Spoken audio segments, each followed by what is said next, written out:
What happens when exhaustion makes you embrace a stranger, and that stranger turns out to hold the key to everything you didn't know you needed? Amelia's 36-hour shift ended with a breakup text and a mistake that would change her life forever. She wrapped her arms around the wrong man on a Manhattan subway platform, but maybe, just maybe, he was exactly the right one. Sometimes destiny wears an expensive suit and refuses to let you go. If this story is already pulling at something inside you, subscribe, leave a like, and drop a comment telling me where you're listening from. I love knowing you're here. The fluorescent lights of the New York Presbyterian Hospital hallway buzzed overhead like angry wasps as Amelia Clark peeled off her latex gloves for what felt like the 1,000th time that shift. 36 hours. Her Apple Watch mockingly displayed the time, 11:47 p.m., as if she needed another reminder of how long she'd been awake. Her navy blue scrubs clung to her skin, damp with the kind of exhaustion that seeped through fabric and settled into bones. She pushed through the glass doors into the October night, the cold Manhattan air hitting her face like a slap of reality. Her Nike sneakers, once white, now a tired gray, dragged against the concrete as she made her way toward the subway entrance on 168th Street. The city hummed around her with its usual symphony of car horns, distant sirens, and the metallic screech of trains beneath the streets. Amelia pulled her iPhone from her pocket, the screen lighting up with a notification that made her stomach drop. A text from David. Finally. She'd been waiting 3 days for him to acknowledge the conversation they needed to have about where this relationship was actually going. "We need to talk. I don't think this is working anymore. I'm sorry." That was it. 3 years condensed into 2 sentences and an apology that felt more like an afterthought than actual remorse. Amelia stopped walking, standing in the middle of the sidewalk as people in designer coats and AirPods streamed past her like water around a stone. She read it again, then again. The words didn't change. Her vision blurred. Whether from tears or exhaustion, she couldn't tell. Maybe both. She descended into the subway station on autopilot, her Metro card sliding through the turnstile with a familiar beep. The platform was nearly empty, unusual for this time of night. A street musician packed up his guitar case in the corner. A woman in a pencil skirt and blazer scrolled through her phone, her Starbucks cup abandoned on the bench beside her. The train arrived with a rush of warm, stale air. Amelia got on, found a seat, and stared at her reflection in the dark window across from her. She looked hollow. When had that happened? When had she become this translucent version of herself? She almost missed her stop. Actually, she did miss her stop. The doors were closing at 96th Street when she jerked to attention, realizing she should have gotten off 2 stations ago. Panic fluttered in her chest as she squeezed through the closing doors, her shoulder bag catching briefly before she tumbled onto the platform. The station was nearly deserted.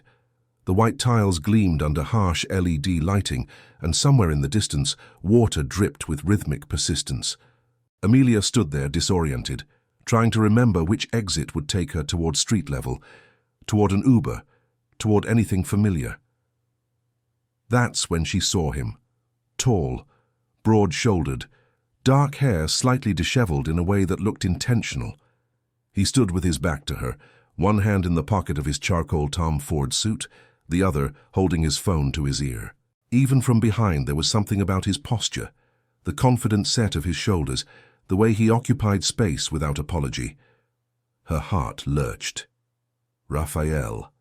It had to be Raphael, her childhood friend from Chicago who'd moved to New York last year.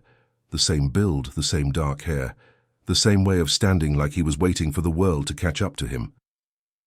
Before logic could intervene, before exhaustion could step aside and let common sense take the wheel, Amelia's feet were moving. She crossed the platform in quick strides, her fatigue momentarily forgotten. She needed this. She needed something familiar, something safe, something that reminded her of a time before everything felt so impossibly complicated. She wrapped her arms around him from behind, pressing her cheek against the expensive fabric of his jacket. He was warm, surprisingly warm, and solid in a way that made her want to stay exactly where she was. She felt his back expand with a sharp intake of breath. "I'm so glad you're here," she whispered, her voice cracking. I really needed this today." The man went still, completely, utterly still. Then he turned around, and Amelia's entire world tilted on its axis. This wasn't Raphael, not even close. The man staring down at her had sharp, angular features that could have been carved from marble. His eyes, impossibly blue like the color of the ocean in places she'd only seen in travel magazines, held a mixture of surprise and something else she couldn't quite name. There was a small scar above his left eyebrow, barely visible. His jaw was sharper than Raphael's, his presence more intense, more everything. Amelia stumbled backward, her hands flying to her mouth. "Oh my God. I'm so sorry. I thought you were someone else." But he didn't let her go. His hands had moved to her shoulders, steadying her with a gentleness that seemed at odds with his imposing presence. They stood there, frozen in a moment that stretched like taffy, neither quite willing to break whatever strange spell had been cast on that empty subway platform. "Are you all right?" His voice was low, textured like expensive whiskey. And somehow, impossibly, with this stranger's hands on her shoulders and his ocean eyes searching her face, Amelia realized she had no idea how to answer that question. Logan Pierce should have stepped away. Every rational part of his brain screamed at him to politely disengage, offer a kind word, and disappear into the night like any reasonable stranger would. But reason had apparently abandoned him the moment this woman's arms wrapped around him on that subway platform. He'd been on a call with his CFO in Singapore, discussing the final terms of their latest medical device patent, when he felt her. The embrace had been so unexpected, so desperately vulnerable, that his first instinct hadn't been to pull away. It had been to make sure she didn't fall. Now, standing under the unforgiving lights of the 96th Street station, Logan found himself unable to release her shoulders. She was trembling slightly, whether from cold or emotion he couldn't tell. Her dark hair had escaped from a messy bun, framing a face that was bare of makeup, and somehow more beautiful for it. Exhaustion shadowed her eyes, warm brown eyes that currently reflected pure mortification. "I'm so sorry," she repeated, her cheeks flushing a deep pink. "I just got off a shift, and I wasn't thinking, and I thought you were—" She stopped, shaking her head. "It doesn't matter. I'm sorry for assaulting you." "You didn't assault me." Logan's thumbs moved almost unconsciously against her shoulders, a small circular motion meant to comfort. "You looked like you needed—" "A hug from a complete stranger?" She laughed, but it came out broken, jagged at the edges. "That's definitely not what I needed. I needed to pay attention to where I was going and not accost random people on subway platforms." She pulled back, and this time Logan let his hands drop, though every instinct told him not to. The space between them suddenly felt too wide, too cold. "Bad day?" he asked, surprising himself. Logan Pierce didn't do small talk with strangers. He didn't linger on subway platforms past midnight. He had a car service waiting for him on the street level, a penthouse apartment in Tribeca with floor-to-ceiling windows overlooking the Hudson, and a morning meeting with the board that required at least 5 hours of sleep he wasn't going to get. But he also had this inexplicable pull toward a woman whose name he didn't even know. Bad day, bad week, bad year. Take your pick. She wrapped her arms around herself, and Logan noticed the hospital ID badge clipped to her scrubs. Amelia Clark, RN, New York Presbyterian. Amelia. The name fit her somehow. "I'm Logan," he offered, extending his hand. She looked at it for a moment, as if a handshake was somehow more intimate than the embrace they'd just shared. Then she took it. Her hand was small in his, her skin soft, despite what he imagined were long hours of washing and sanitizing. "Amelia," she said quietly, "though you probably already figured that out from my badge." "I did." He smiled, a real smile, not the practiced one he used in boardrooms and investor meetings. "New York Presbyterian. That's a tough place to work." "You know the hospital?" Logan hesitated. He knew it intimately. His company, Pierce Medical Technologies, had been in preliminary talks with the hospital's board for 3 months about a potential partnership. More than a partnership, really. They were considering a full acquisition of the hospital's research wing. But something told him This wasn't the moment to mention that he was the CEO of a billion-dollar startup. "I've heard things," he said instead, which wasn't technically a lie. The rumble of an approaching train filled the tunnel, and they both turned toward it. Logan noticed the way Amelia's shoulders sagged, as if the thought of getting on another train required energy she didn't have. "Where are you headed?" he found himself asking. "Upper West Side. You?" "Downtown, but—" Logan made a decision that would have shocked his assistant, his board, probably everyone who knew him. "Let me get you a car. You look like you've been on your feet for days." "I can't let you do that." Amelia shook her head, but there was a flicker of temptation in her eyes. "I don't even know you." "You hugged me. I'd say that puts us past complete strangers." She laughed again, and this time it sounded more genuine. "That's a terrible argument. But it worked a little bit, didn't it?" Logan pulled out his iPhone, already opening the Uber app. "Consider it an apology for not being whoever you thought I was." "You don't need to apologize for that." "Then consider it a favor for a healthcare worker who probably just saved several lives during her shift while I was sitting in meetings arguing about profit margins." Amelia studied him for a long moment.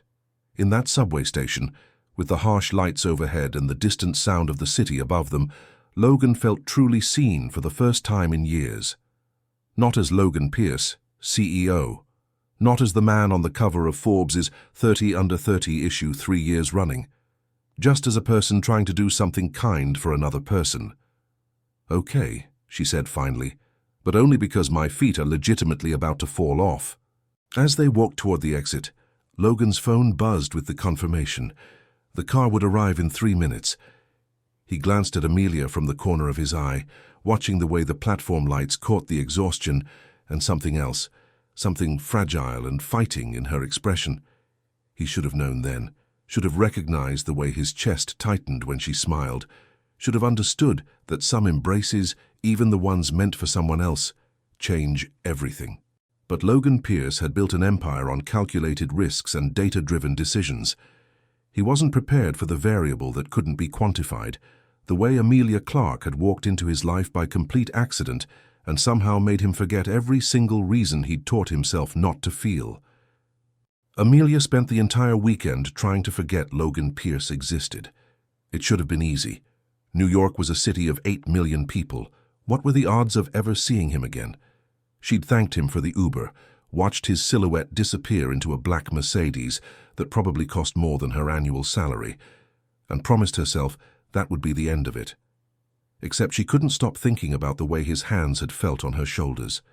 Steady, warm, safe in a way that made absolutely no sense for a complete stranger. Monday morning arrived with the subtle cruelty of a 6 a.m. alarm. Amelia dragged herself through her morning routine, coffee from her ancient Keurig, yogurt she ate standing at her kitchen counter, the familiar ritual of pinning her hair back and pulling on fresh scrubs. Navy blue today. She had exactly 4 sets that she rotated through like a uniform. The hospital greeted her with its usual chaos. Monitors beeping, physicians shouting orders, the antiseptic smell that had long since stopped bothering her. She checked in with the charge nurse, grabbed her patient assignments, and settled into the rhythm that had defined her life for the past 5 years. She was restocking supplies in the ICU when she heard the commotion near the elevator bay. "They're doing the tour this morning," Rachel, one of the other nurses, whispered as she passed with an armful of linens. "Some big tech company wants to partner with us. Apparently the CEO is here himself." Amelia barely registered the information. Hospital partnerships happened all the time. Administrative stuff that rarely affected the floor nurses. She was more concerned with Mr. Patterson in bed 7, whose vitals had been fluctuating all morning. "Amelia?" Dr. Singh poked his head into the supply room. "Admin wants all senior staff in the conference room in 10. Some meet and greet thing." She groaned internally but nodded. "I'll be there." The conference room on the 4th floor had floor-to-ceiling windows overlooking the East River, a view that the nurses joked they never had time to appreciate. Amelia slipped in, just as the hospital administrator, Dr. Margaret Chen, was beginning her introduction. Incredibly excited about this potential partnership with Pierce Medical Technologies. Their innovations in patient monitoring systems could revolutionize how we... Amelia stopped listening, because there, standing next to Dr. Chen in a navy suit that probably cost more than her car, was Logan. Her Logan. Subway platform Logan. The man whose voice had sounded like expensive whiskey, and whose eyes had held hers like they contained answers to questions she hadn't known to ask. Their gazes locked across the room, and Amelia watched his professional smile falter for just a fraction of a second. Recognition flickered in those impossibly blue eyes, followed by something that looked almost like relief. Mr. Pierce has graciously agreed to personally oversee the integration process, Dr. Chen continued, oblivious to the silent earthquake happening in the back of the room. Logan, would you like to say a few words? Logan. Not just Logan, Mr. Pierce. CEO of Pierce Medical Technologies. The man she'd accidentally embraced on a subway platform was apparently a tech billionaire who was about to become very involved in her workplace. Amelia wanted to sink through the floor. Thank you, Dr. Chen, Logan said, his voice carrying that same low timbre that had unsettled her on the platform. I'm looking forward to working closely with all of you. The talent at New York Presbyterian is unmatched, and I believe together we can push the boundaries of what's possible in patient care. His eyes found Amelia's again, and she swore she saw the corner of his mouth twitch. Was he amused by this? The meeting dragged on for another 20 minutes. Details about implementation timelines, integration protocols, departmental liaisons. Amelia absorbed exactly none of it. She was too busy plotting escape routes and wondering if there was any possible way to avoid Logan Pierce for the duration of however long this partnership lasted. Apparently, the answer was no, because over the next 3 days, Logan appeared everywhere. Tuesday, he was in the cafeteria at exactly the time she took her lunch break, sitting alone with a tablet and a cup of black coffee. He'd looked up as she passed, offered a small nod that made her cheeks burn, and went back to his screen. Wednesday, he was in the elevator when she got on at the 7th floor, heading down from a meeting with cardiology. They'd ridden in silence for 4 floors, the air between them thick with unspoken words, before he'd said quietly, "How are your feet?" She'd almost laughed at the absurdity of it. "Better, thank you." "Good." The elevator doors had opened on the 3rd floor, and he'd stepped out without another word. Thursday morning, Amelia was leaving at the end of a night shift, exhausted and craving her bed, when she found Logan leaning against the wall outside the staff exit. He was still in a suit, charcoal today, with a white shirt open at the collar, but he looked tired, human. The carefully constructed CEO facade had cracks in it. "Are you following me?" The words came out before she could stop them. Logan straightened, and for a moment he looked almost embarrassed. Almost. "Would you believe me if I said no?" "Probably not." "Smart." He shoved his hands in his pockets, a gesture that seemed at odds with his expensive suit. "I wanted to apologize for not telling you who I was. On the platform. You didn't owe me your life story." Amelia adjusted her bag on her shoulder, hyper-aware of how she must look after a 12-hour shift, hair escaping its bun, scrubs wrinkled, face shiny with exhaustion. "Maybe not. But I wasn't exactly honest either. You said you'd heard of the hospital. That was technically true." "Technically." Logan's mouth curved into something that wasn't quite a smile. "Is that going to be a problem? Me being here?" Amelia should have said yes, should have established boundaries, maintained professional distance, done all the sensible things that would protect her from whatever this was becoming. Instead, she heard herself say, "I don't know yet." The morning sun caught in Logan's eyes, turning them almost translucent. Fair enough, he didn't move. Neither did she. The street was waking up around them, taxis honking, early commuters rushing toward the subway, a food cart vendor setting up on the corner. But in that moment it felt like they were back on that empty platform, suspended in the space between one breath and the next. "I should go," Amelia finally said. "You should." But when she walked past him toward the subway entrance, she felt his gaze follow her like a physical touch, and she knew with absolute certainty that this, whatever this was far from over. The email arrived on a Friday afternoon, just as Amelia was finishing her charting for the day. The subject line was simple, almost innocuous: PMT Lab Tour, Healthcare Professional Invitation. She opened it with a sense of inevitability. Dear Ms. Clark, Pierce Medical Technologies would like to extend an invitation to select New York Presbyterian staff members to tour our primary research facility in Chicago. The visit will include demonstrations of our latest patient monitoring prototypes and an opportunity to provide clinical feedback that will shape the next generation of healthcare technology. The tour is scheduled for next Thursday. All travel and accommodations will be provided. We hope you'll join us. Best regards, Logan Pierce. CEO Amelia read it twice, then a third time, looking for the subtext beneath the professional language. Was this a legitimate invitation? Or was Logan Pierce using his company resources to... What? See her again? The thought made her stomach flip in a way that was definitely not appropriate for workplace correspondence. Rachel appeared over her shoulder, reading the screen. Oh my God, you got invited to Chicago. That's huge. They only selected like 5 people from the entire hospital. How do you know that? Because I'm nosy and I asked Dr. Chen's assistant. Rachel grinned. You should definitely go. Free trip to Chicago, cutting-edge tech, fancy hotel, what's not to love? The fact that Logan Pierce will be there, Amelia thought. But out loud she said, I'll think about it. She clicked accept before she could talk herself out of it. Thursday arrived wrapped in November cold. Amelia had never been to Chicago, and as the plane descended through clouds that looked like grey cotton, she caught glimpses of the city sprawling below, all steel and glass, and the dark ribbon of the river cutting through it like a vein. A car service met them at O'Hare.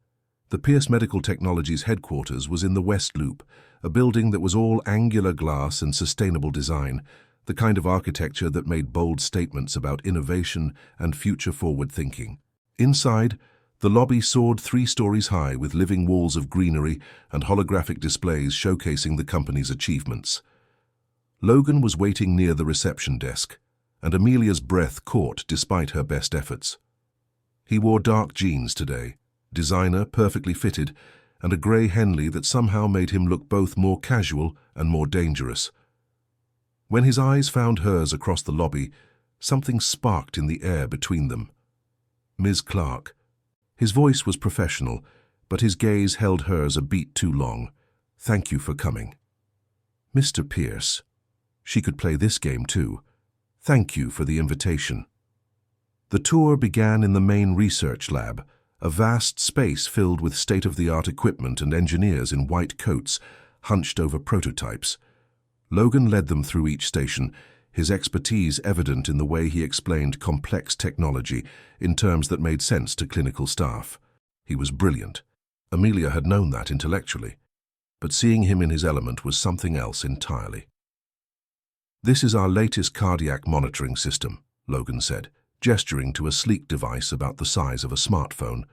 It uses AI to predict arrhythmias up to 48 hours before they occur. Dr. Martinez from cardiology asked technical questions.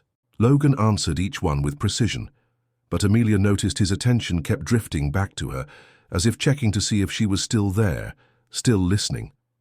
The other staff members eventually dispersed to different stations, leaving Amelia alone with Logan at a demonstration table. He picked up a prototype, a small patch that looked almost invisible against his palm. This one's my favorite, he said quietly, and there was something in his voice that felt like a secret being shared. Continuous glucose monitoring for diabetic patients, but it's completely non-invasive. No more finger pricks. That's incredible. Amelia leaned closer to examine it, and suddenly she was acutely aware of how little space existed between them. The lab smelled like antiseptic and ozone, but underneath it she caught the scent of Logan's cologne, something woody and expensive that made her think of boardrooms and corner offices and power.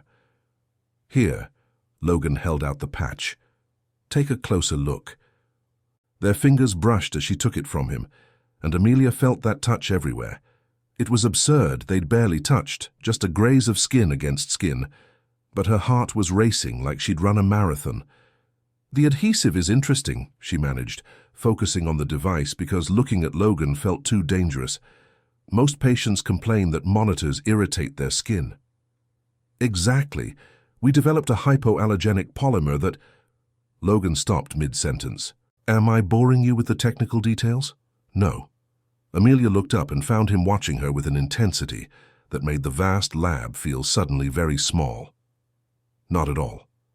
Good, because He paused, seeming to choose his words carefully. I value your clinical perspective. Is that why you invited me? For my clinical perspective? The question hung between them like a challenge. Logan's jaw tightened almost imperceptibly, and Amelia watched him wage some internal battle before he answered. Partially. And the other part? I think you know the other part, Amelia. The use of her first name, spoken in that low voice, sent heat rushing through her. This was dangerous. This was her workplace, technically, even if they were in a different city. This was a man who held significant power over her hospital's future, over her colleagues' jobs, possibly over her own career. This was also the most alive she'd felt in months. We should rejoin the group, she said, but she didn't move. Neither did he. We should.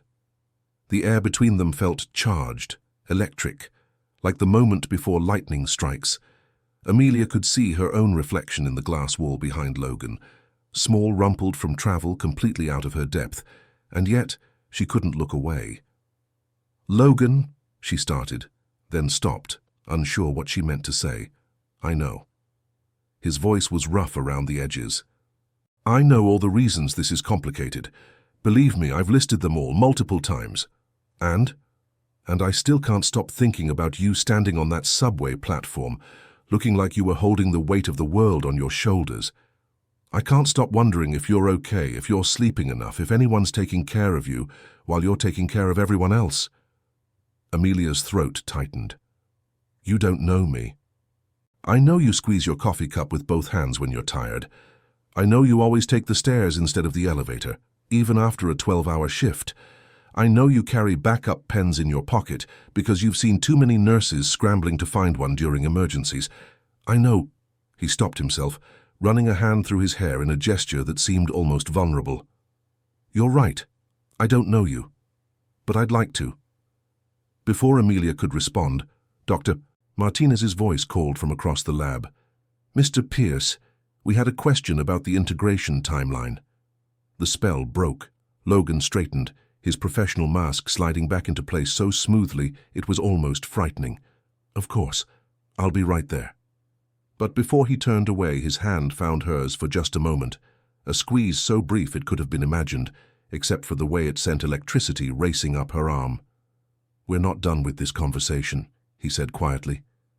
Then he was gone, crossing the lab with the confident stride of a man who owned the building, the company, probably half the city. Amelia stood there, the prototype still in her hand, her pulse thundering in her ears. She was in so much trouble. The hotel Pierce Medical Technologies had booked was the kind of place Amelia had only seen in movies. Marble lobby, crystal chandeliers that probably cost more than her student loans, and a concierge who greeted guests by name. Her room on the 23rd floor had floor-to-ceiling windows overlooking the Chicago River, the city lights reflecting off the water like scattered diamonds. She was standing at that window, still in her travel clothes, when her phone buzzed. Dinner? There's a place nearby, nothing fancy, just dinner. Amelia stared at the message for a full minute. Every rational part of her brain screamed that this was a terrible idea. Logan Pierce was not just some guy. He was the CEO of a company that was potentially acquiring her hospital. There were power dynamics, professional boundaries, 1,000 reasons to politely decline. She typed, "What time?" His response was immediate. 20 minutes? I'll meet you in the lobby. Amelia caught her reflection in the mirror. Hair still in its practical bun, minimal makeup, the same black pants and sweater she'd worn on the plane. She looked exactly like what she was, a nurse who'd been working double shifts and living on coffee and determination. She changed into the one dress she'd packed, a simple navy blue sheath that hit just above the knee. It wasn't fancy, but it was clean and unwrinkled. She let her hair down, applied a touch of mascara, and tried to ignore the way her hands trembled slightly. You're just having dinner, she told herself. People have dinner all the time. Logan was waiting in the lobby, and when he saw her step out of the elevator, something shifted in his expression, a softening around his eyes that made him look younger, more vulnerable. "Hi," he said simply. "Hi." They walked 3 blocks through the Chicago cold to a small Italian restaurant tucked between a bookstore and a coffee shop. It had checkered tablecloths and candles in wine bottles, and absolutely none of the pretension Amelia had expected. "This is your definition of nothing fancy?" she asked, as they settled into a corner booth. "My definition of fancy involves caviar and sommeliers and conversations about stock portfolios." Logan picked up the menu. "This is just real food. Real atmosphere." A waitress appeared, took their drink orders, red wine for her, whiskey for him, and disappeared with a promise to return. The silence that followed wasn't uncomfortable, but it was weighted with everything they hadn't yet said. "So," Logan started, then stopped. "I'm not actually sure where to begin. That makes 2 of us. I don't do this," he said suddenly. "I don't invite women to dinner. I don't—" He gestured vaguely between them. "This doesn't happen to me." "What doesn't happen?" "Feeling like I'm 17 again and completely out of my depth." Amelia laughed despite herself. "You? Out of your depth? You're a billionaire CEO who just gave a presentation on artificial intelligence like you were discussing the weather. That's easy. That's numbers and data and predictable outcomes." Logan leaned forward, and the candlelight caught the intensity in his eyes. "You're not predictable. You hugged me on a subway platform thinking I was someone else, and for some reason, I can't stop thinking about the fact that you needed that hug so badly you didn't even check to see if I was the right person first." The observation hit harder than Amelia expected. That was a low moment. "We all have those." "Do you?" she challenged. "Do you have moments where you're so tired and defeated that you stop thinking straight?" Logan was quiet for a moment, rolling his whiskey glass between his palms. "I grew up in foster care," he said finally. 7 different homes between the ages of 8 and 18. The last family I stayed with lived in a trailer park outside Detroit. The father was a mechanic who drank too much. The mother worked nights at a diner and never complained once, even though she had every right to. Amelia's chest tightened. "Logan, they were good people. They didn't have much, but they shared what they had. When I got a full scholarship to MIT, Mrs. Chen, no relation to your Dr. Chen, cried like I was her own son." He looked up, and there was something raw in his expression. "I built this company because I was tired of proving I deserved to exist in spaces where people looked at my background and decided I didn't belong. Every patent, every innovation, every billion-dollar valuation, it's all just evidence that I'm worth something." "You know that's not true," Amelia said softly. "Your worth isn't in your bank account. Intellectually, sure. But the 8-year-old kid who got dropped off at his first foster home with his belongings in a garbage bag, he's still in here somewhere, still trying to prove he's enough." The waitress returned with their drinks and took their dinner orders. After she left, Amelia found herself speaking before she could second-guess the impulse. "I'm afraid I'm never going to be enough," she heard herself say.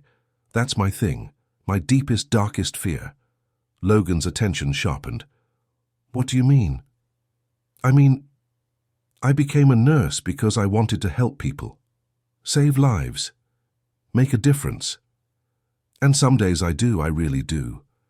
But there are also days where I'm so tired I can barely remember my patients' names. Days where I snap at colleagues who don't deserve it. Days where I know I could have done better, been better, if I just had more energy or more time or more something." She traced the rim of her wine glass. "My ex-boyfriend ended things because I was married to my job. My mum thinks I'm wasting my potential because I could have been a doctor, and I'm sitting here wondering if maybe they're both right. Maybe I'm just not enough for any of it." "That's bullshit." Amelia blinked at the vehemence in his tone. "Excuse me? Your ex-boyfriend was an idiot who couldn't handle being with someone who cared about something more than he cared about his own ego. Your mother's opinion about your career choices is irrelevant. You're the one living your life, not her.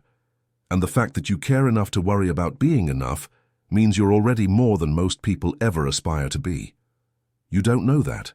I saw you in the ICU last week." Logan's voice dropped lower. "You were checking on a patient. Elderly guy, looked like he'd just come out of surgery. You held his hand while you explained his vitals, And when he made a joke about the hospital food, you laughed like it was the funniest thing you'd heard all day. You didn't have to do that, but you did, because you saw him as a person, not just a patient. Amelia's throat felt tight. You were watching me. I was waiting for a meeting with administration.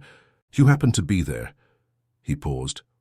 Okay, that's a lie. I asked where you were working that day. Logan, I know this is complicated. I know there are a dozen reasons why whatever this is shouldn't happen. But Amelia... He reached across the table, and his hand covered hers. The touch was warm, solid, real.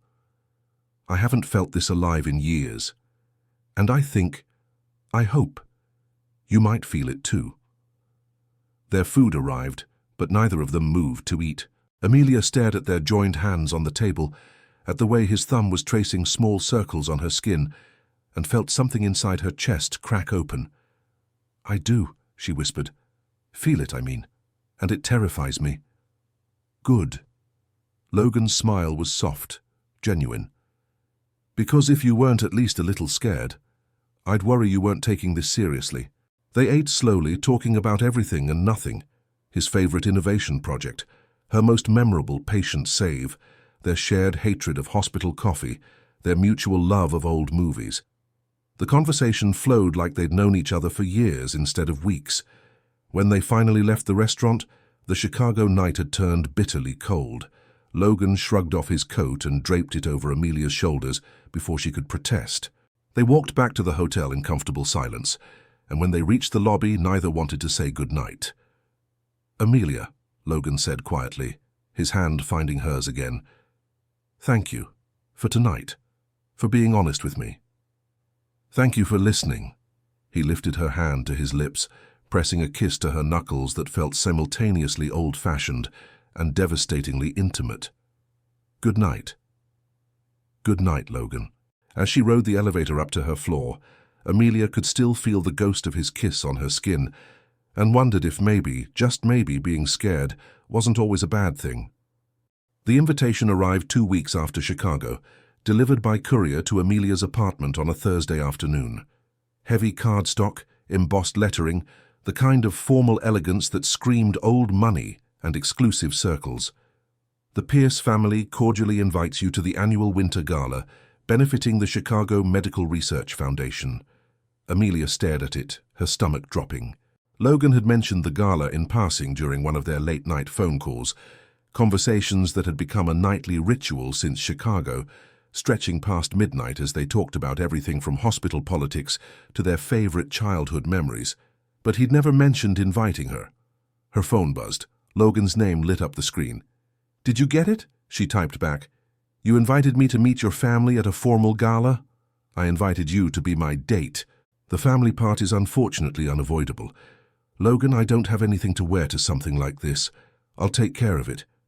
Just say yes. Amelia looked around her tiny studio apartment, the second-hand furniture, the medical textbooks stacked on every surface, the framed nursing degree that represented 6 years of student loans she'd be paying off until she was 50.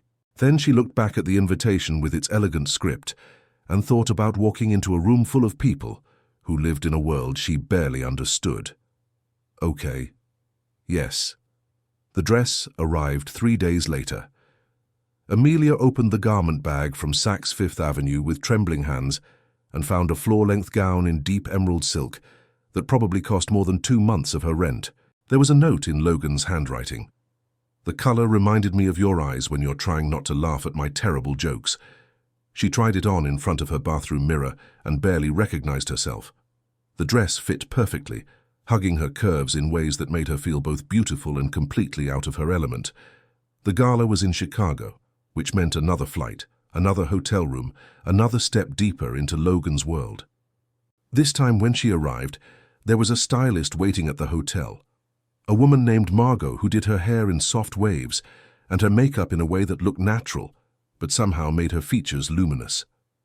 Mr. Pierce has excellent taste, Margot said, stepping back to admire her work. You look stunning. Amelia stared at her reflection.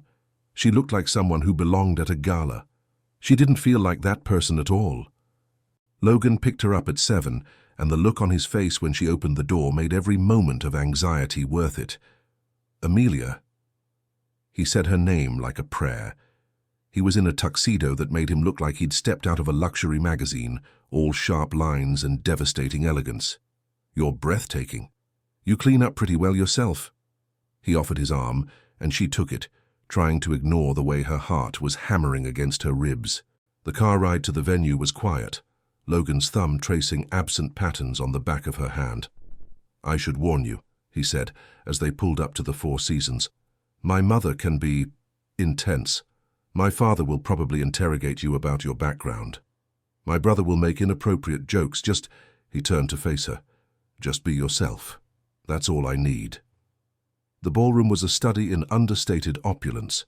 Crystal chandeliers, white orchids, women in designer gowns and men in tuxedos that cost more than cars.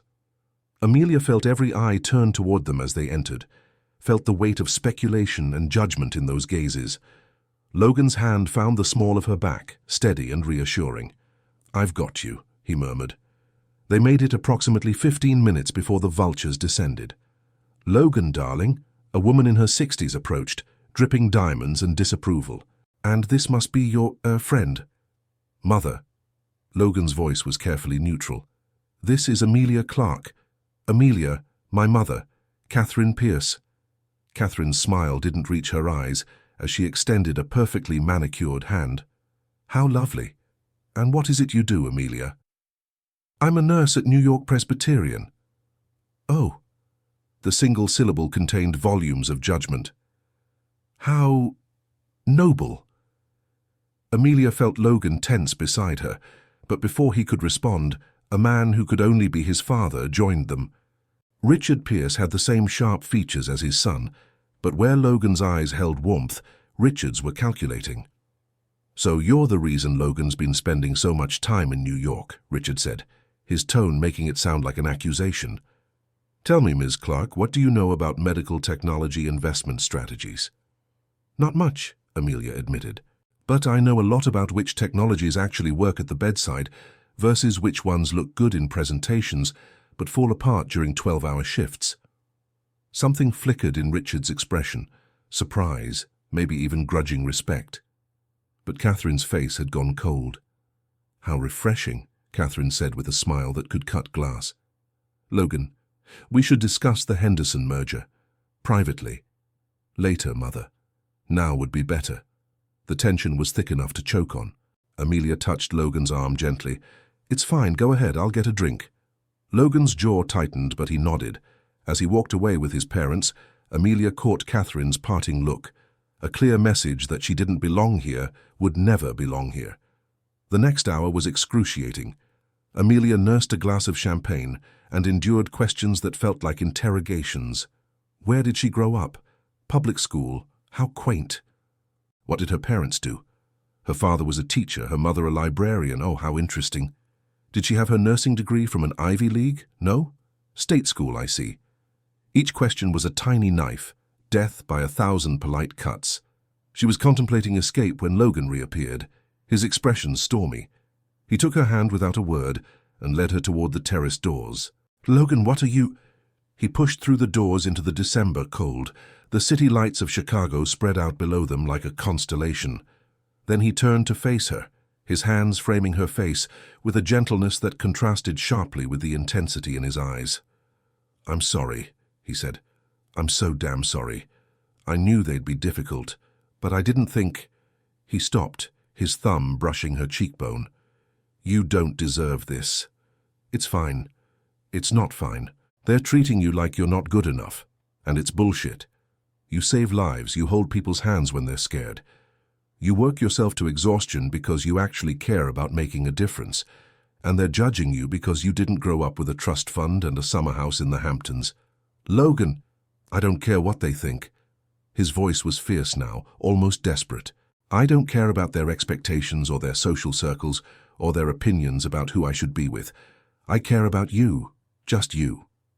Then he kissed her. It wasn't their first kiss. That had happened on a quiet street corner in New York 3 nights after Chicago, soft and tentative and full of questions. But this kiss was different. This was a declaration, a choice made in full view of anyone who might be watching through the terrace windows. Logan's hands slid into her hair, and Amelia's fingers gripped the lapels of his tuxedo like he was the only solid thing in a spinning world. The kiss was heat and promise and defiance, all wrapped together, and when they finally broke apart, both breathing hard, Amelia saw something in his eyes that made her chest ache. "Come back inside with me," Logan said quietly. "Let me show them exactly who you are to me." He took her hand and led her back into the ballroom. The orchestra was playing something classical, couples swaying across the dance floor. Logan pulled her into his arms without hesitation, without checking to see who was watching, and they moved together like they'd been doing this for years. Amelia was aware of the stares, the whispers, Catherine Pierce's furious expression across the room, but Logan held her close, his hand warm against her back, and for that moment, nothing else mattered. "What are we doing?" she whispered against his shoulder. "I don't know," he admitted, "but I know I don't want to stop." The music swelled around them, and Amelia let herself sink into the moment, the warmth of Logan's embrace, the steady rhythm of his heartbeat against hers, the feeling of being chosen, despite all the reasons she shouldn't be. But even as she swayed in his arms, she couldn't shake the unease settling in her stomach. Because tomorrow she'd be back in New York, back in her scrubs and her real life, and the gulf between their worlds would still exist. She just didn't know yet how wide that gulf really was. Amelia was restocking the medication cart on a grey December morning when she heard a voice that made her freeze mid-motion. "Excuse me, is this the ICU?" She turned slowly, already knowing who she'd see. Raphael stood in the doorway, looking exactly as she remembered from their childhood in Chicago. Sandy brown hair, warm hazel eyes, the easy smile that had gotten them both through countless foster home transitions. He wore jeans and a Northwestern University hoodie, a messenger bag slung over his shoulder, and when his eyes found hers, his face lit up with genuine delight. "Amelia! Oh my God, I thought that was you!" "Raphael!" Her voice came out strangled. "What are you doing here?" "I'm doing my social work placement rotation, started today." He crossed the distance between them and pulled her into a hug that smelled like coffee and familiarity. "I can't believe you work here. When I saw your name on the staff directory, I thought it might be a different Amelia Clark, but here you are." Amelia hugged him back, her mind reeling. Raphael. Her best friend from the group home, where they'd both spent ages 13 to 16. The person who'd taught her how to pick locks when they got accidentally trapped in the storage closet. Who'd split his foster family's Thanksgiving turkey with her when her placement fell through at the last minute. Who'd been her first kiss, awkward and sweet behind the school gym when they were 15. "How long has it been?" Raphael asked, stepping back but keeping his hands on her shoulders. 5 years? 6? 7. Amelia tried to find her equilibrium. "Since you left for college in California, and you stayed in New York for nursing school, I should have kept in touch better." His smile turned sheepish. "I'm really sorry about that. Life got crazy and well, there's no good excuse." "It's okay. We both got busy." They fell into easy conversation, catching up on the years between then and now. Raphael had gotten his master's in social work, specialized in medical advocacy, just accepted a permanent position at New York Presbyterian starting in January. He was looking for an apartment in the city, still single, still terrible at cooking, still the same person who'd been her anchor during some of the hardest years of her life. It should have felt completely comfortable. Instead, Amelia found herself hyper-aware of how his hand lingered on her arm when he laughed, the way his eyes held hers a beat too long, the familiar intimacy that came from shared history and shared trauma. "We should get dinner," Raphael said as his pager beeped. "Catch up properly. Are you free this week?" Sure. Yeah, that would be nice." After he left, Amelia stood in the supply room, her hands shaking slightly as she tried to refocus on inventory. Raphael, here, working at her hospital. It felt like the universe had decided to test her in the most inconvenient way possible. Her phone buzzed. "Logan, missing you. Video call tonight?" She stared at the message, guilt curling in her stomach, even though she hadn't done anything wrong.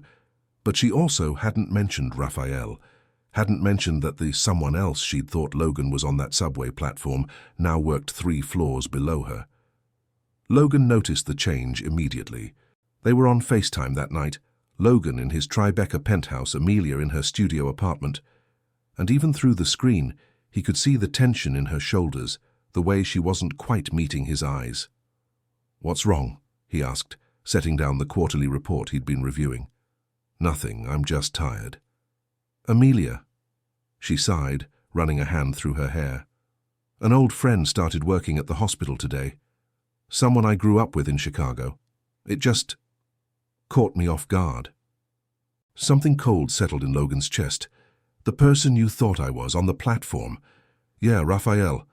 She finally looked at the camera. "We were close, really close. He was my best friend during some really difficult years. And now he's back." "It's not like that." But there was something in her voice, not dishonesty, but uncertainty. "We're just friends, Logan. We've always been just friends." Logan wanted to believe her. He did believe her. But he'd also seen the way her expression had softened when she mentioned Raphael's name, the nostalgia and affection there. He recognized it because he'd seen it in business rivals who claimed they had no interest in a company acquisition right before they made their move. "Okay," he said quietly. "Okay? I trust you." And he did. But trust didn't eliminate the fear that sat in his chest like a stone. The fear that Raphael represented something Logan never could. Shared history, shared struggles, a past that bound them together in ways a subway platform embrace never would. Over the next 2 weeks, Logan watched Raphael become a fixture in Amelia's life through carefully casual mentions during their calls. Coffee in the cafeteria, lunch in the park near the hospital, a trip to their old neighborhood in Chicago over a weekend when Amelia had time off. Logan told himself he wasn't jealous. He was busy anyway, closing a major deal with a hospital chain in Boston, preparing for the New York Presbyterian acquisition announcement, managing the endless demands of running a company valued at $3 billion. But late at night, when he couldn't sleep, he'd scroll through Amelia's Instagram and see photos she'd posted. Her and Raphael at some dive bar in Brooklyn, laughing over beers. Raphael's arms slung casually over her shoulders at a Knicks game. The two of them bundled in scarves at Rockefeller Center, the Christmas tree glowing behind them. Every photo was a reminder that Logan had money, power, success, but Raphael had something more valuable. He had years of Amelia's life that Logan would never be part of. The breaking point came on a Friday night in mid-December. Logan had flown to New York specifically to surprise Amelia after her shift. He'd made reservations at Perse, had a car waiting, was planning to give her the weekend off from reality. But when he arrived at the hospital at midnight, he saw them through the glass doors of the lobby.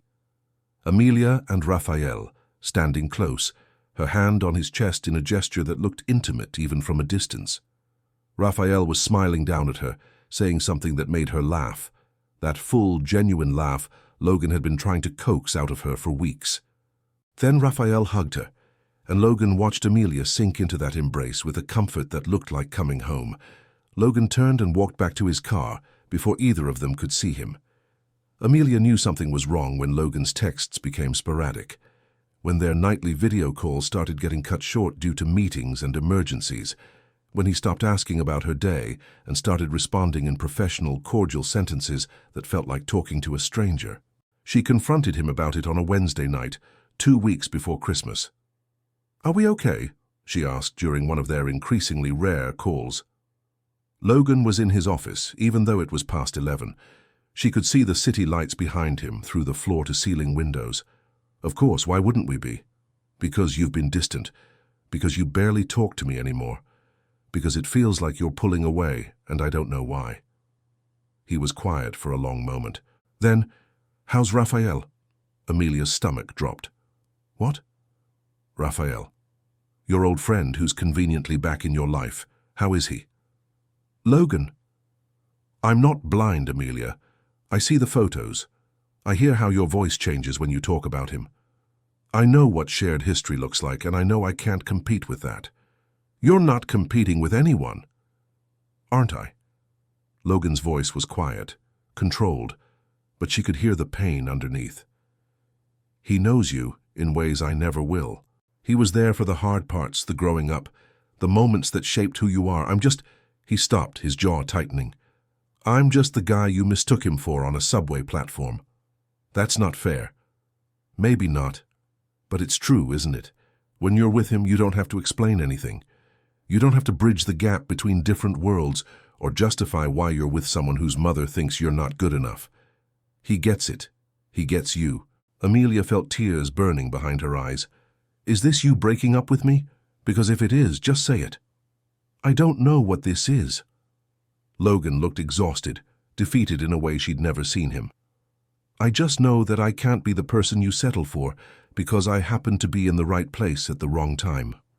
Logan, I need some space, he interrupted gently, to figure out if this is what you really want, or if you're just trying to convince yourself that it is. The call ended before Amelia could respond.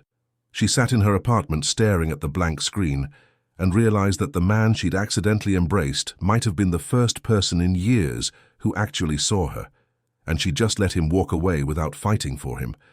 Or maybe he was right. Maybe Raphael's return had made her question everything she thought she wanted. She didn't know anymore. And that uncertainty was the most terrifying thing of all. The announcement hit the hospital like a bomb on a Monday morning in early January. Pierce Medical Technologies was acquiring New York Presbyterian's research wing. The official press release was full of corporate language about strategic partnerships and innovative healthcare solutions. But the rumors spreading through the break rooms and nursing stations told a different story. Budget cuts, departmental restructuring, potential layoffs.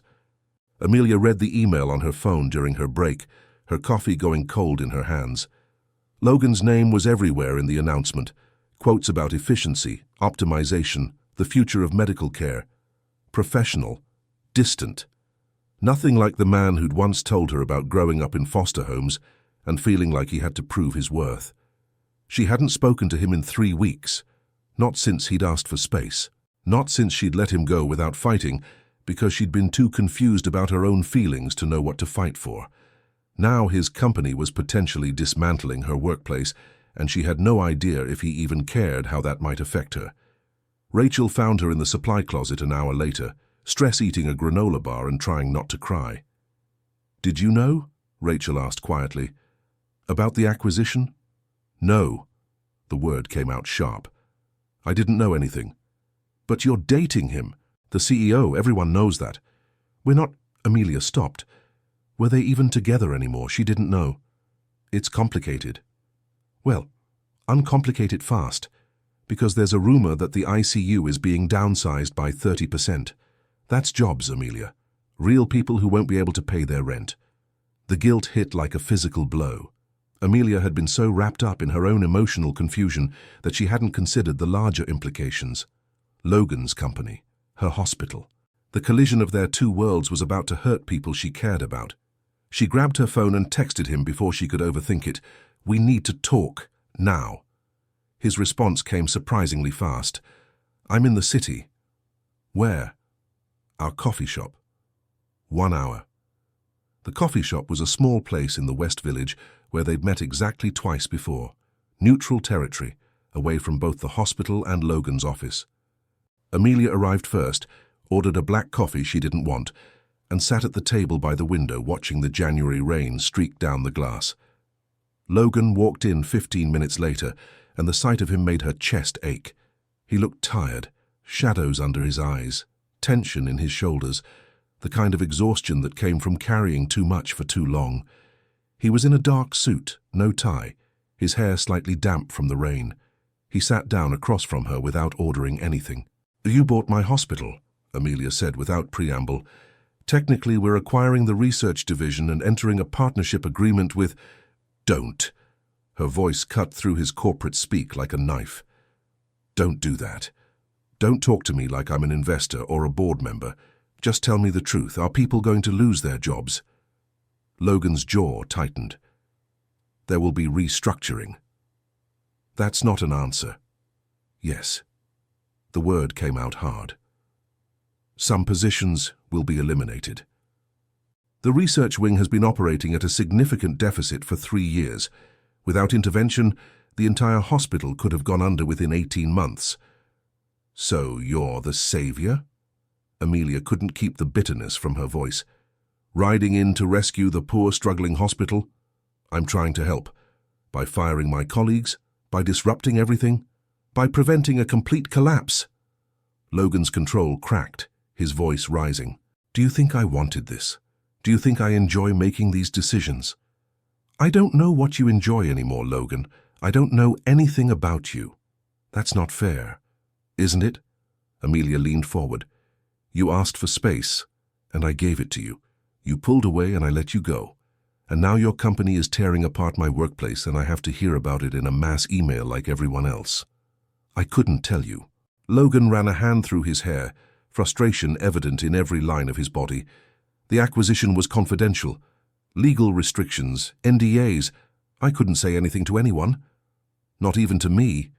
Especially not to you. His eyes met hers, and she saw the pain there. Because I knew you'd look at me exactly the way you're looking at me right now, like I'm the enemy. The words hung between them like smoke. Are you? Amelia asked quietly. The enemy? I don't know. Logan's voice dropped to barely above a whisper. I don't know what I am to you anymore. Amelia felt something crack inside her chest. You're the person I can't stop thinking about. The person who makes me want things I didn't know I was allowed to want. You're also the person whose world is so different from mine that I don't know if we can ever really fit together. And Raphael? There it was. The question that had been sitting between them for weeks. Raphael is my past, Amelia said carefully. He's safe and familiar, and he reminds me of a time when things were simpler. Being with him is easy because there's no risk. We already know all of each other's worst parts. And me? You terrify me. The admission came out raw, honest. Because you make me feel things that are too big, too intense, too real. Because when I'm with you, I can't hide behind being practical or safe or sensible. You make me want to be brave, and I don't know if I am. Logan stood abruptly, and for a moment Amelia thought he was leaving. Instead, he moved around the table and pulled her to her feet, his hands framing her face with a desperation that made her breath catch. I can stop the layoffs, he said, his voice rough. I can restructure the deal, take on more of the financial burden, protect everyone's jobs, but it means I have to fight my board, risk significant capital, potentially damage my company's position. I can do it, but I need to know it matters. I need to know we matter. Logan, tell me you feel this too. His forehead dropped to rest against hers, and she could feel him trembling. Tell me I'm not alone in this. Tell me that what's between us is worth fighting for, worth the risk, worth everything it's going to cost both of us. Amelia's hands came up to grip his wrists, holding him to her even as her mind raced. This was the moment, the choice, safe or scared, past or future, Raphael or Logan. Except it wasn't really a choice at all, was it? Because her heart had already decided, probably that first night on the subway platform when a stranger's hands had steadied her and made her feel seen for the first time in years. I feel it, she whispered. God help me, Logan, I feel it too. The kiss was inevitable. His mouth found hers with a hunger that spoke of 3 weeks of separation, of uncertainty, of fear that they'd lost something before they'd even fully found it. Amelia kissed him back with everything she had. All the confusion and desire and terror and hope, wrapped together in the press of lips and the slide of tongues and the desperate way they held onto each other like drowning people finding shore. When they finally broke apart, both breathing hard, Logan's eyes were storm-dark and intense. I'll fix this, he said. The hospital, the jobs, all of it. I'll find a way. And us. Us. His thumb traced her bottom lip, and the tenderness in the gesture made her want to cry. Us I'm not letting go of. Not again. Not ever, if you'll have me. Even though I'm complicated and scared, and I come with student loans and a studio apartment and a job that will always demand too much of my time. Especially because of all that. Logan pulled her closer, until there was no space left between them. You make me remember why I started this company in the first place. Not for the money or the recognition, but because I wanted to help people. You help people every single day, Amelia. You save lives with your hands and your heart, and you do it without ever expecting anything in return. Being with you makes me want to be better. How could I not want that? Amelia buried her face in his chest, breathing in the scent of his cologne and rain, and something uniquely him. Outside, the city continued its relentless rhythm. Taxis honking, people rushing past with umbrellas, the world spinning on indifferent to the small miracle happening in a coffee shop window. But in that moment, wrapped in Logan's arms, with his heart beating steady beneath her ear, Amelia finally understood what it meant to choose herself.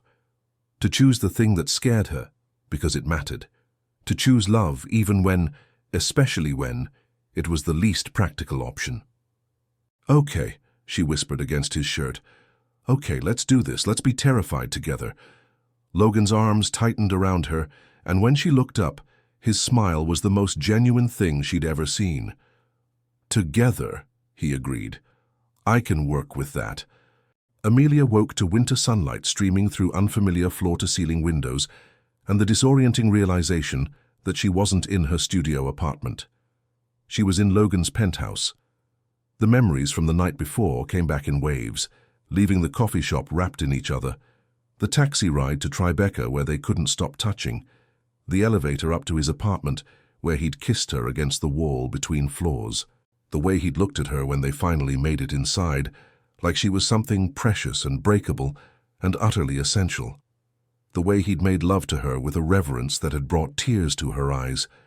Now, pale morning light painted everything in shades of gold and white. The bedroom was minimalist elegance, exposed brick, modern furniture, a bed large enough to get lost in. Through the windows she could see the Hudson River, grey-blue and peaceful, with New Jersey hazy in the distance. Logan's arm was draped across her waist, his hand resting on her hip, with a possessiveness that should have felt overwhelming but instead felt like safety. She could feel his breath against her neck, steady and warm, the rise and fall of his chest against her back. Amelia shifted slightly and his arm tightened, pulling her closer even in sleep. The gesture made her smile. This man who commanded boardrooms and negotiated billion-dollar deals was apparently a cuddler. "Don't go." His voice was rough with sleep, muffled against her shoulder.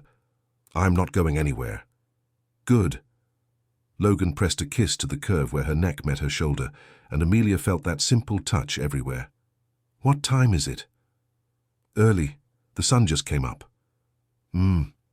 He nuzzled into her hair. "We should go back to sleep."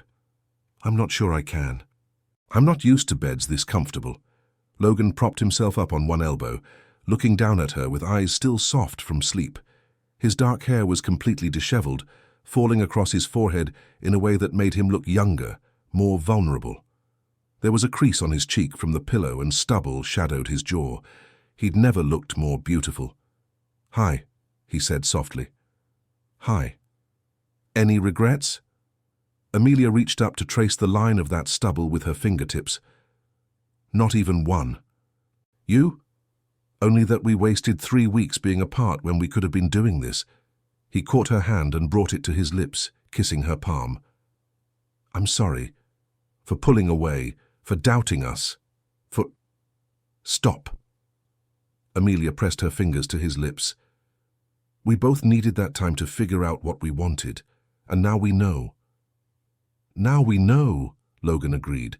He shifted, gathering her into his arms so they were facing each other, tangled together under sheets that probably cost more than her monthly rent. "I meant what I said yesterday, about fixing things at the hospital. I know you did, but Logan—" She hesitated. "You can't save everyone just to make me happy. That's not sustainable. I'm not doing it just for you. I'm doing it because it's the right thing to do." His thumb traced her cheekbone. "But I won't lie.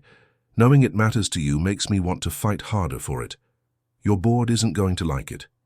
My board will deal with it. I still hold controlling interest in the company.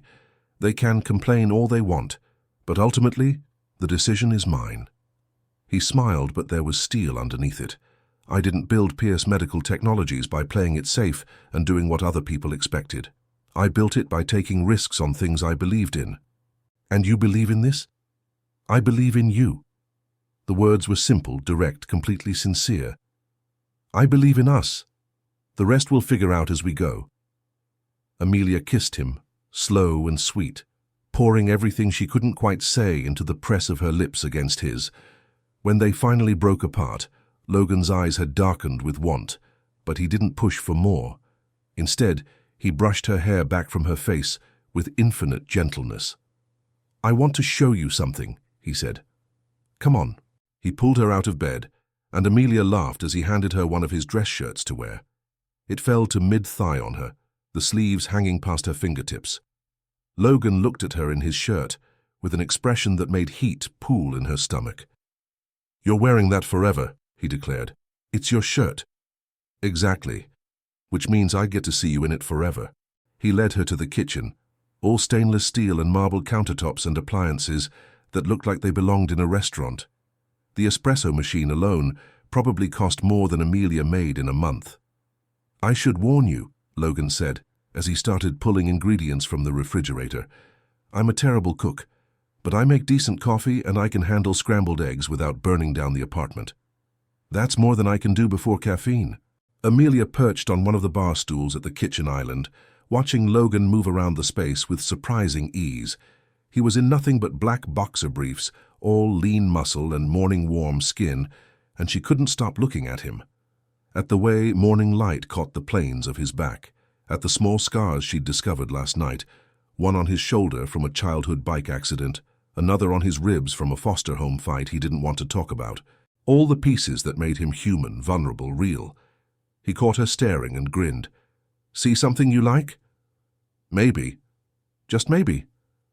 Definitely. She smiled. Definitely seeing something I like. Logan set a cup of coffee in front of her. Perfect temperature, exactly the amount of cream she preferred. He'd been paying attention. They ate breakfast at the island as the city woke up around them. Scrambled eggs that were slightly overcooked, but tasted perfect because they were sitting close enough for their knees to touch. Toast with butter and jam, fresh strawberries that Logan fed her one at a time, watching her mouth with an intensity that made her self-conscious in the best way. Tell me something, Amelia said, licking strawberry juice from her thumb. Something I don't know about you. Logan considered. I'm scared of failing. That's not news. You told me that in Chicago. No, I told you I spent my life proving I was enough. That's different from being actively terrified of failure. He set down his coffee cup. Every decision I make, every risk I take, there's this voice in the back of my head saying, I'm one mistake away from being that 8-year-old kid with his belongings in a trash bag again. It doesn't matter how much money I have or how successful the company gets. That fear never really goes away. Amelia reached across the counter and took his hand. For you know what I see when I look at you? What? I see someone who turned that fear into fuel, who took something that could have destroyed him and used it to build something incredible. Not just a company, Logan, a life, a purpose. You help people. Maybe not with your hands like I do, but your innovations save lives every single day. That 8-year-old kid would be so proud of who you became. Logan's throat worked, and for a moment she thought he might actually cry. Instead, he pulled her around the counter and into his arms, holding her so tightly she could barely breathe. I don't deserve you, he murmured against her hair. Yes, you do. And I'm going to keep reminding you of that until you believe it. They stayed like that, wrapped in each other in his bright kitchen while the city hummed below, and Amelia felt something settle in her chest. A certainty. A belonging she hadn't felt in years, maybe ever. What about you? Logan asked finally. Tell me something I don't know. Amelia pulled back just enough to look up at him. I'm happy. Right now, in this moment, I'm completely, ridiculously happy. And that scares me almost as much as you do, because I keep waiting for something to go wrong. What if nothing goes wrong? Then I guess we get to figure out what forever looks like. Logan's smile was slow, devastating, full of promise. I can work with that. He kissed her then, soft and sweet and full of beginning. Outside, the sun climbed higher over Manhattan, painting the sky in shades of pink and gold. The city moved on, indifferent and eternal. But in that penthouse kitchen, with coffee going cold and breakfast forgotten, two people who'd found each other by accident discovered something that felt remarkably like fate. And for the first time in longer than she could remember, Amelia wasn't afraid of what came next. She was just grateful to be facing it with him. The news broke on a Wednesday morning, 3 weeks after Amelia had woken up in Logan's arms for the first time. Pierce Medical Technologies announces major hospital acquisition, job security uncertain. The headline screamed across every major news outlet. The hospital's group chat exploded with panic. By the time Amelia arrived for her shift at 7 a.m., the rumors had already metastasized into full-blown chaos. "Did you know about this?" Rachel cornered her in the locker room, her phone thrust in Amelia's face showing article after article. "They're saying 30% cuts across all departments." 30%, Amelia. That's not just research. That's nurses, techs, everyone. Amelia's stomach dropped. Logan said he was handling it. He promised, well, apparently he lied. Rachel's voice was sharp with betrayal. Or maybe you didn't ask the right questions because you were too busy sleeping with him. The words hit like a slap. Amelia felt her face flush hot, then cold. Around them, other nurses had gone quiet, their eyes flickering between Amelia and Rachel with a mixture of curiosity and accusation. "That's not fair," Amelia said quietly.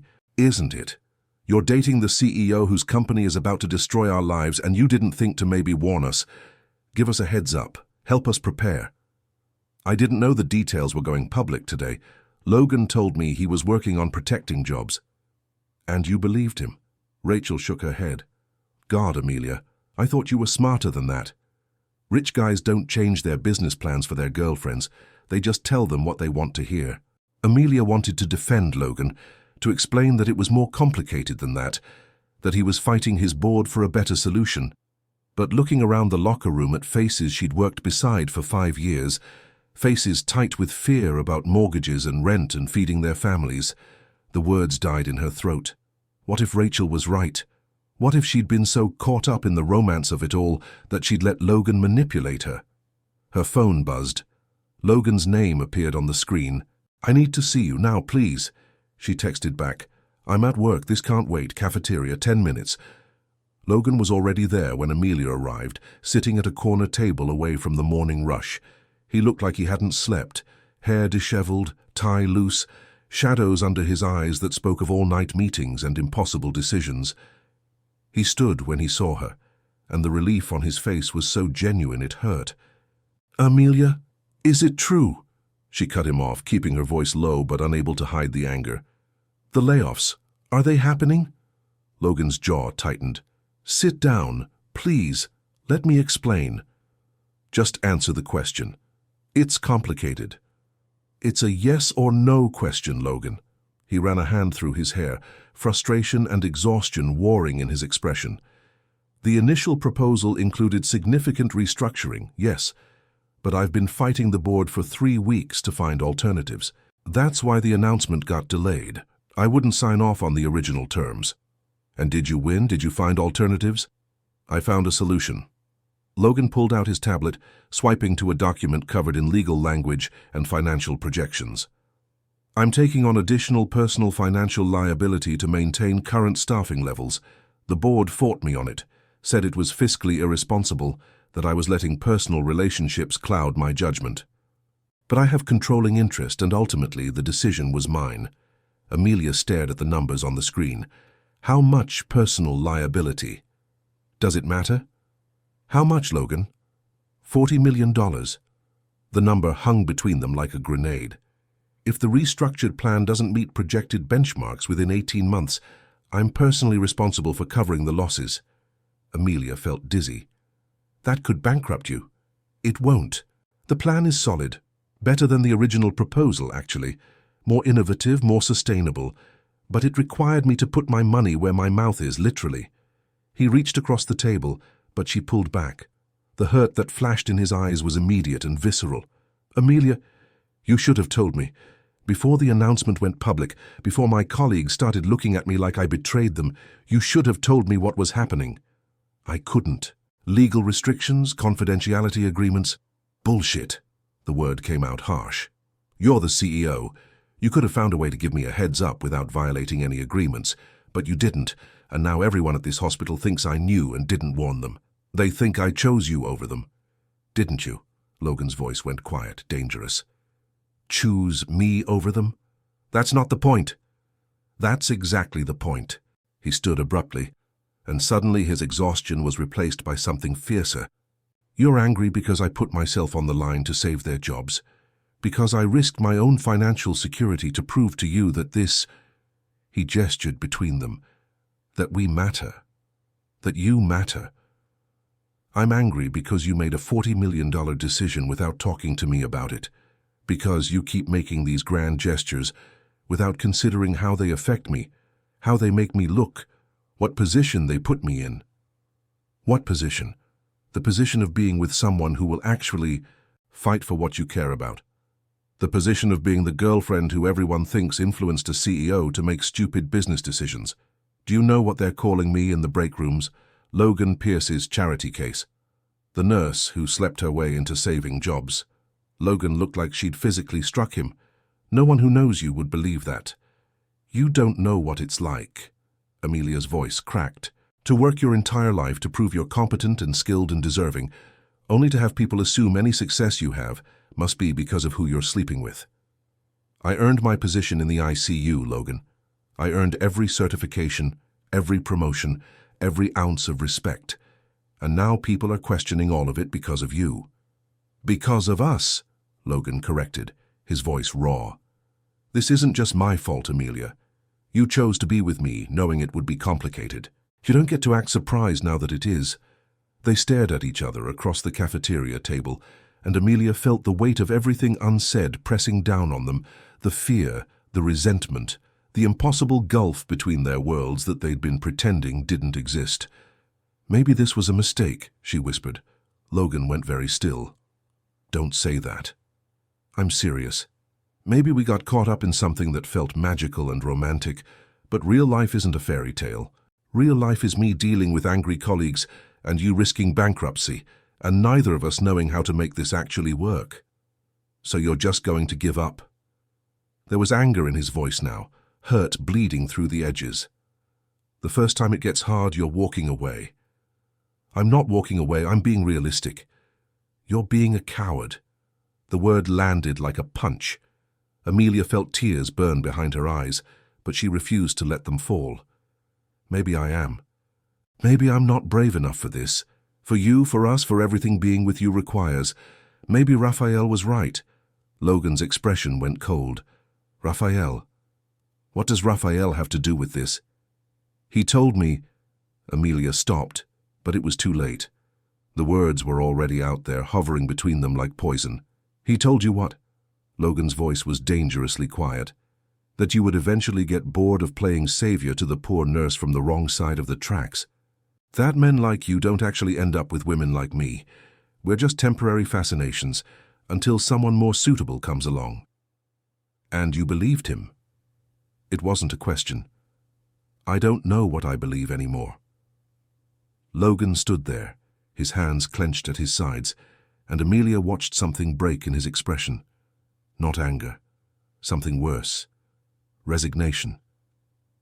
I can't force you to trust me, he said quietly. I can't force you to believe that what we have is real, that I'm in this for the long haul, that I would burn down everything I've built if it meant keeping you. I can show you through my actions, and I have. But if that's not enough, if you'd rather believe Raphael's poison than the evidence in front of you, then maybe you're right. Maybe this was a mistake. He turned to leave, and panic seized Amelia's chest. This was it. The moment where everything fell apart. The moment where fear won. Logan, wait! He stopped but didn't turn around. I saved the jobs, Amelia, every single one. The announcement going out this afternoon will confirm 0 layoffs, increased funding for research, expanded benefits. I did exactly what I promised I would do. Not because it was good business, though it is, and not to manipulate you, but because I love you. Because your world matters to me, because the people you care about matter to me, because everything about you matters to me. Now he turned, and the look in his eyes made her breath catch. But I can't be with someone who doesn't believe that, who thinks so little of herself that she can't accept someone might actually choose her without ulterior motives. So you need to decide, Amelia, right now. Are you brave enough for this? Or are you going to let fear and other people's opinions destroy the best thing either of us has ever had?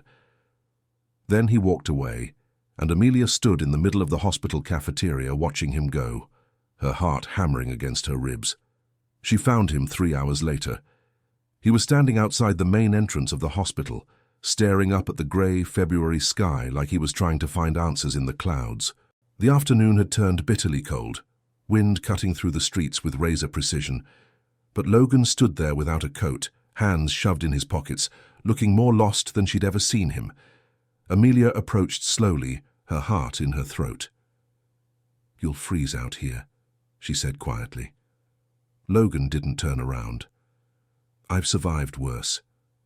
I know you have." She moved to stand beside him, close enough that their shoulders almost touched. "I'm sorry for what I said in there, for doubting you, for letting fear make me cruel." "Are you?" His voice was flat, exhausted. "Sorry? Or are you just scared of being alone?" "Both." The honesty felt like stepping off a cliff. "I'm terrified, Logan. Terrified that I'm not enough for your world. Terrified that one day you'll wake up and realize you could have anyone. Someone from the right family, with the right education, who knows which fork to use at fancy dinners, and doesn't have student loan debt that will take 20 years to pay off.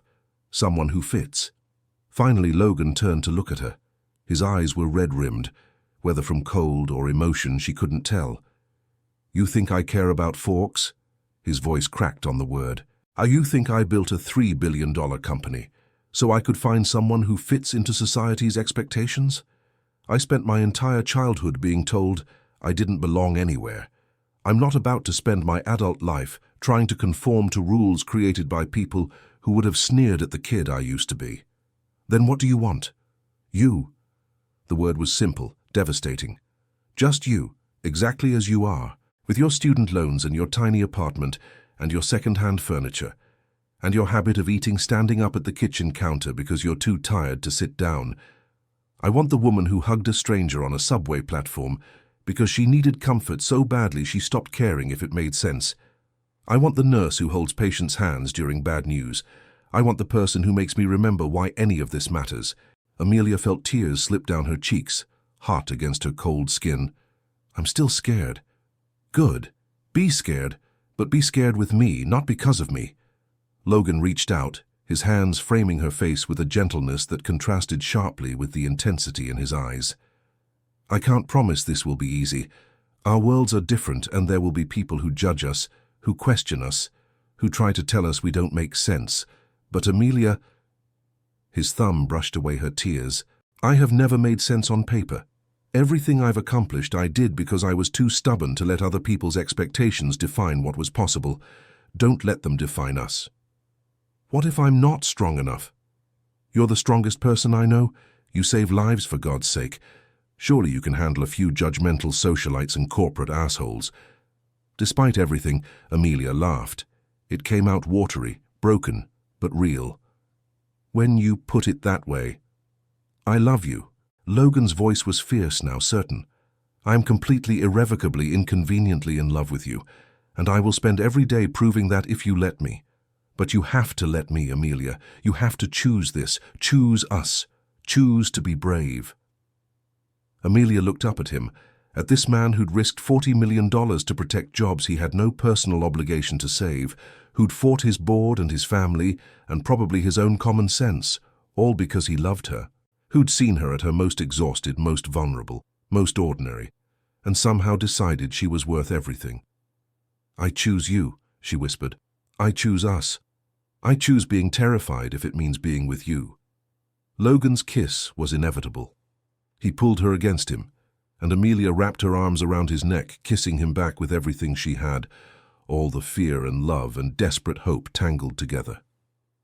He tasted like coffee and determination and home, and when they finally broke apart, both breathless, he was smiling. "Thank God," he murmured against her lips, "because I was running out of grand gestures. You saved everyone's jobs. That's a pretty solid grand gesture. That was just good business sense combined with being desperately in love with you. He pulled back enough to look at her properly. Also, I may have already bought you something.